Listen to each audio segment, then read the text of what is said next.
はい、こんにちは。小豆島漁師浜井です。今日はですね、こちら決して綺麗とは言えない貯水用の池ですよね。この池にこちらの道具、ちょっとどこ製かわからない超簡単なカゴ、これを仕掛けてですね、とある生物を取っていきたいと思います。で、今回使う餌がこちら、僕がアナゴカゴで使用しているサンマですね。これをこの中に入れます。で、こちらのロープをつけていきます。で、今回取るそのとある生物っていうのは、食用として有名な上海ガニ、中国モクズガニですね。それの同属異種であるカニを取っていきます。そのカニの名はモクズガニです。手についているハサミにモクズ、藻のようなね毛が生えていることからその名がついたとされているカニなんですが、結構ね淡水で暮らしてるんで、もしかしたらこの中にもいるかもしれません。で、今回使う餌がこちらのサンマで、モクズガニ肉食かなって思うかもしれませんが、それがね野生の個体の胃の中を調べると、古史植物由来の有機物破片デトリタスが胃の中を満たしていたことから、肉食はたまにとか機械的なものとされています。じゃあ真ん中の方に仕掛けていきます。よいしょ。沈んでく。真っ黒だ。で、ここに石を置いて OK です。で、今回僕はここにカゴを仕掛けるにあたって、役場への確認と、こちらのね土地のこの池のね所有者の方にも許可を取って、やっております。ですので皆さんももしねこういうことする場合はちゃんと、関係各所に許可を取ったり、お子さんが一人でされると危険なんで、そこら辺は気をつけて、もしやるならやるようにしましょう。じゃあ帰ります。で、カニとかは基本的に多分ですけど夜行性なんで、餌食べるも晩食べるんで、このまま丸1日置いて明日の朝様子見ましょう。はい、じゃあ結局あれからいろいろあって数日が経ちました。揚げていきましょう。果たしてモクズガニは入っているのでしょうか。お、入ってる？入ってますね。ちょっとだな、少ないけど入ってる。はい、これがモクズガニです。ちゃんとね爪にクズが生えてますね、藻が。で、カニが泡吹いてます。これはですね、体内の水分を体外に排出してより多くの酸素を取り込むためです。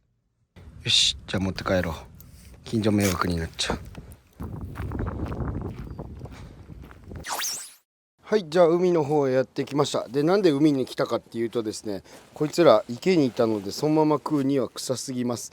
海の中で1週間ほど放っておいて臭みを抜くために海にやってきました。はい、じゃあこちらのカニを早速海の中へドボン、臭みを抜いていきます。で、淡水のカニを海なんかに入れたら海水で死んじゃうかもって思うかもしれませんが、この子たちは圧倒的な体液浸透圧調整能力を持っていて、普通の、海水のここにいるようなカニはですね、喫水域とかに入れるとすぐ死んじゃうんですけど、で、喫水域のカニは上下 3% ぐらいは耐えられます。で、このモクズガニはさらにその上を行く浸透圧調整能力を持ってるんで、海水でも1週間ぐらい全然無事でというわけですね。ではここにくくって、これで OK というわけで1週間待ちましょう。はい、じゃあ1週間が経過しました。果たしてカニは入っているのでしょうか。それは入ってるよね、逃げなければ。いい感じ。ちょくちょく様子は見てるんで大丈夫です。でもほんのちょっと残ってた餌とかもきれいになくなって食べております。じゃあ出していこう。チャック開けてカゴの中へ。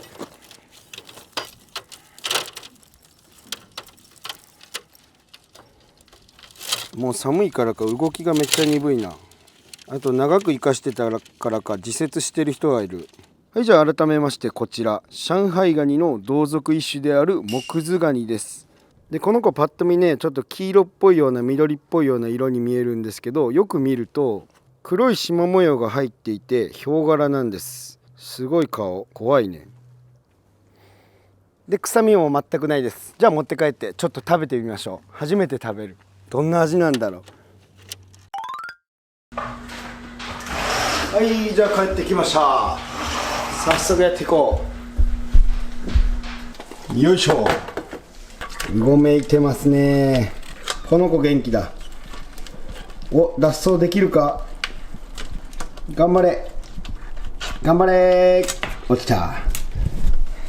諸行無常で、今日はこちらのモクズガニを使って2匹は普通に湯がいて食べてみて、で残りはガン汁っていうね、大分県のカニを潰して作る汁があるんですけど、それを作っていきたいと思います。レッツゴー。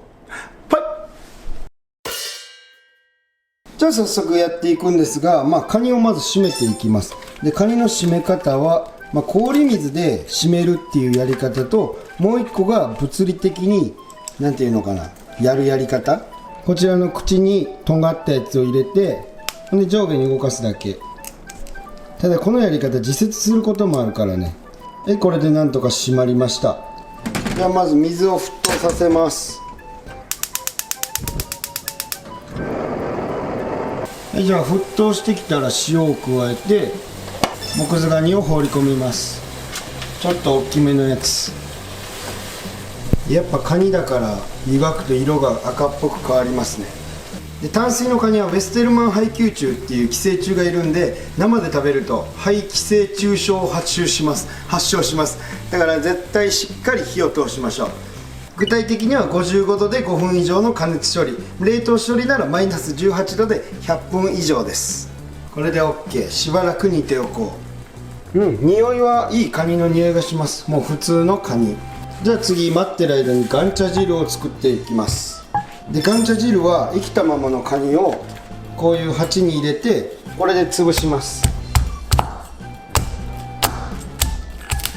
で潰す時にこの飛び散った汁が体とかにかかると、やっぱウェステルマン肺吸虫で肺吸虫寄生虫なんとか症になっちゃうんで、なるべく飛び散らないように気をつけましょう。で昔ながらはやっぱこのやり方なんですが、最近はミキサーとかを使用することが多いそうです。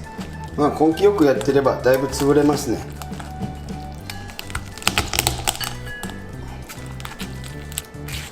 ちょっとこれじゃ時間かかるんで、まな板に変えてこのカニを出刃で砕いていきます。いやめっちゃ汁飛んでんじゃん。これ大丈夫なのか。体に飛び散ると注意って書いてたけど、飛び散らずにやること無理じゃね。半分にしていってフードプロセッサーにかけようか。逃げるんじゃない。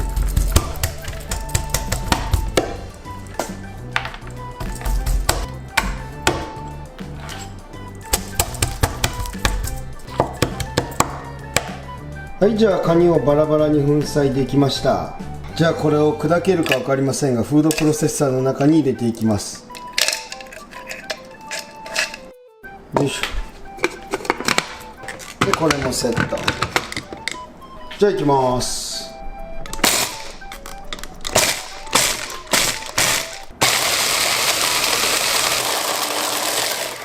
じゃあ見ていきましょう。オープン。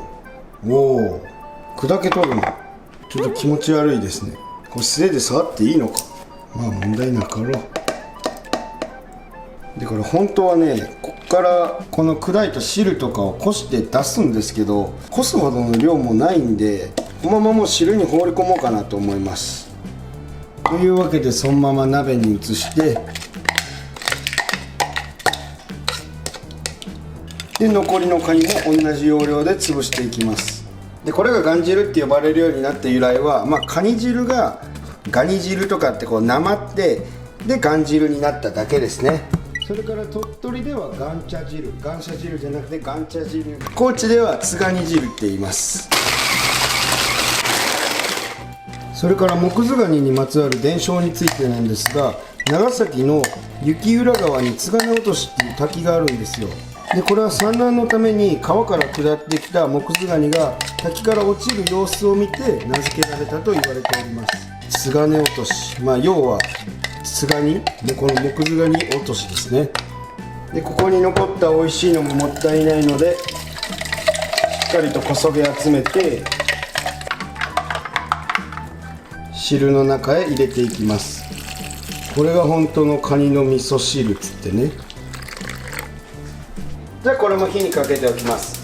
で面白い話があって、皆さんなんで猿のお尻には毛がなくてモクズガニには毛が生えてるかっていうと、昔ね、こう牡蠣を奪い合いしてて、牡カニが取ったんですよ、牡蠣を。で巣穴に持ち帰って逃げ込んだところ、怒った猿がね巣穴の中にうんこしてやるって言ってお尻を向けました。すると嫌がったカニは猿のケツの毛をピシッてねハサミでむしったわけなんですよ。そっから、猿の尻には毛がなくて、モクズガニのこの爪とかにはね毛が生えてるんですってらしいです。ちなみに湯がいてた方は美味しそうに茹で上がりました。汁ができるまで待ちましょう。じゃあ待ってる間に白菜を切っておきます。高菜とかでするのが結構多いみたいですね。もうなんかこれ途中で入れると浮いてきたタンパク質がうまいことこれにまとうそうです。でちょっとね野菜切ってる間に横吹きこぼれちゃったんですけど、めちゃくちゃモコモコしてます。でここで一旦殻を取り除こうと思う。まだ米の汚れがついた炊飯器にざるを入れて汁を流し込む。よし。じゃあまた鍋に戻してもうちょっと水足してしっかりとこしていきます。カニのうまみを洗い出していく。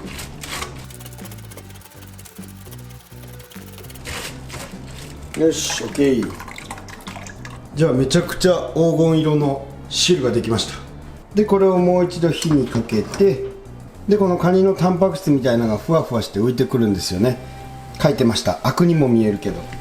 でここに野菜投入。これで野菜にまとわせる。うまそう。で味付けはシンプルに塩とお醤油ちゃんのみ、これだけ。これでしばらくまた煮立たせます。以上完成しました。お椀についで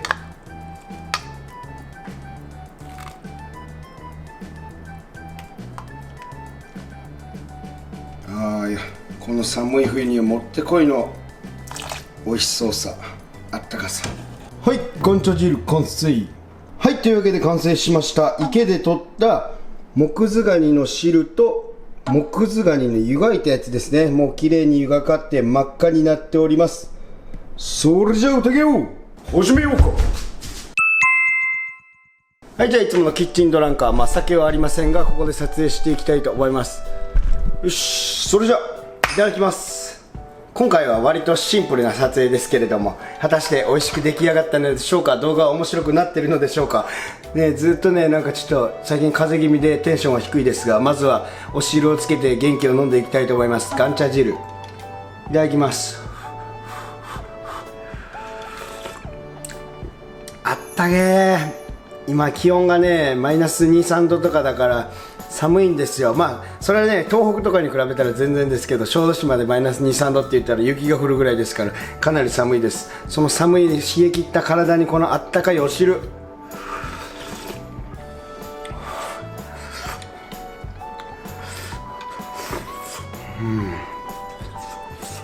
ちょっとね水の量が多かったのかカニの風味とかっていうのは思ったよりはガツンとは来なかったです。ただ優しいねモクズガニの香り、またちょっと海のカニの香りとは違って上品な感じはするかな。こんな感じのカニのうまみ、それから香りが広がるかなっていう汁です。で次がこちらのモクズガニの普通に湯がいたやつですね。自節してます。でもなんか毛がやっぱすごいね、水気を吸うのかいっぱい水を吸うような感じです。で大きくなるとカニも毛深くなります。カニも大人の男も一緒ですね。よし、じゃあ剥き方は基本的に普通のカニと一緒だと思うんで、ふんどし外してパカッと開いてみましょう。もう時期がちょっと過ぎてるんで卵の量っていうのは少ない感じですね。ない感じですね。もう一個はどうだろう。もう一個がメスですね。さっきのそうだ、ふんどしがさっきのこう鋭角だからオスなんです。メスのふんどしはこう丸いで、これが外子って言ってもう卵が生まれる直前の前の段階。食べてみよう。まずい。まずいというか味はないんだけどすごい舌触りが悪い、食べれない。じゃあメスガニ開けてみましょう。卵ないな、メスガニも。じゃあまずはここについてる味噌から。あんま綺麗な池じゃないからちょっとあれ想像すると食いにくいですけど、いただきます。どんな味だ。お、濃厚でめっちゃ美味しい。わあ、味はめっちゃいいね。じゃあ次はこの身ですね。うまそう。まあ身って言っても取り出せるほどの身はないんで、しゃぶるだけ。奥からガジガジと出してくる。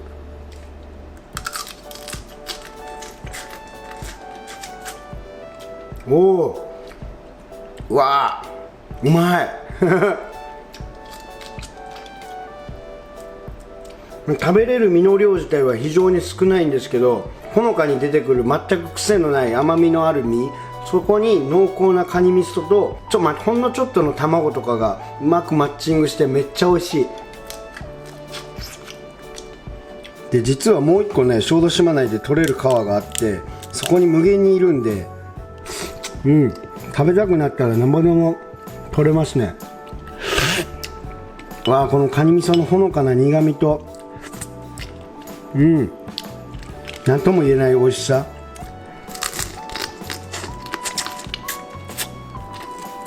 おお、これはカニ類の中でもなかなか上位に入る味かなと思います。有名なタラバガニとかあるんですけど、あの子カニじゃなくて実際はヤドカリの仲間なんですが、やっぱね、あそこまで大きいカニだと、この間正月食べたんですけど、大味でもうカニカマ食ってんのかなっていうような感じだって、やっぱこういうね、ちょっとちっこいカニの方がしっかりとカニのうまみっていうものは感じられます。